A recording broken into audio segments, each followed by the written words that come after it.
বিএনপির জাতীয় স্থায়ী কমিটিতে নতুন করে ৪ জনকে সদস্য করা হয়েছে। একই সময়ে সরকারের প্রথম ৬ মাস পূর্তির পর মন্ত্রিসভায় রদবদলের আলোচনা জোরালো হয়েছে।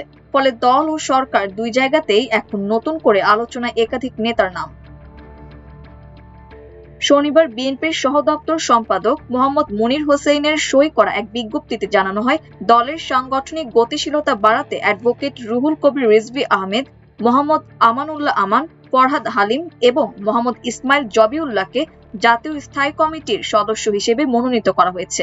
দলটির আশা, সর্বোচ্চ নীতি নির্ধারণী ফোরামে যুক্ত হয়ে তারা গুরুত্বপূর্ণ সিদ্ধান্ত গ্রহণে ভূমিকা রাখবেন।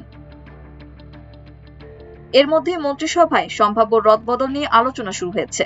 গত ৬ মাসে কয়েকজন মন্ত্রীর কাজের পারফরমেন্স নিয়ে অসন্তোষ রয়েছে বলে দলের ভেতরে বাইরে আলোচনা চলছে। কারো কারো বিতর্কিত বক্তব্যে সরকারের ভাবমূর্তি ক্ষুণ্ণ হয়েছে বলেও অভিযোগ রয়েছে। এ কারণে সংশ্লিষ্ট কয়েকজন মন্ত্রী নিজেদের অবস্থান নিয়ে কিছুটা ঝুঁকিতে আছেন বলে মনে করছেন।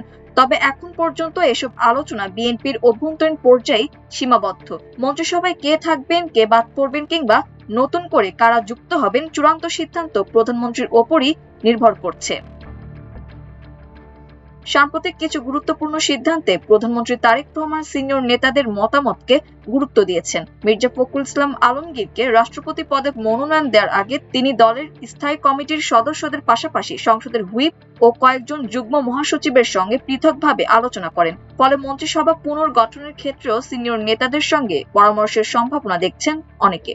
এদিকে মির্জা ফখরুল ইসলাম আলমগীর রাষ্ট্রপতি পদে মনোনীত হওয়ায় স্থানীয় সরকার, পল্লী উন্নয়ন ও সমবায় মন্ত্রণালয়ের পূর্ণ মন্ত্রীর পদটি এখন শূন্য।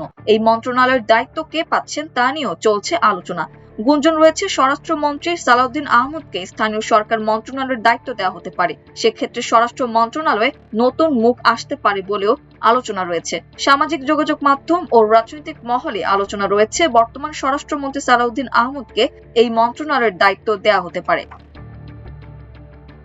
তিনি স্থানীয় সরকার মন্ত্রী হলে স্বরাষ্ট্র মন্ত্রণালয়ে কাকে আনা হবে তা নিয়ে রয়েছে ব্যাপক কৌতূহল। অনেকের মতে সালাউদ্দিন আহমদকে স্থানীয় সরকার মন্ত্রণালয়ে নেওয়া হলে স্বরাষ্ট্র মন্ত্রণালয়ের দায়িত্ব পেতে পারেন পানি সম্পদ মন্ত্রী শহীদউদ্দিন চৌধুরী অ্যানি।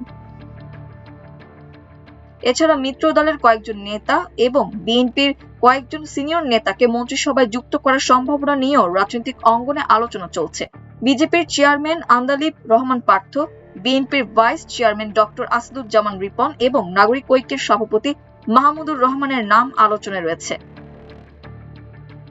পাশাপাশি দলের বঞ্চিত হিসেবে পরিচিত কয়েকজন নেতাও মন্ত্রিসভা পুনর্গঠনের দিকে তাকিয়ে আছেন। তাদের মধ্যে ডক্টর আব্দুল মঈন খান, শামসুজ্জামান দুদু, মোয়াজ্জেম হোসেন আলাল ও হাবিবুন নবী খান সোহেলের নাম আলোচনায় রয়েছে।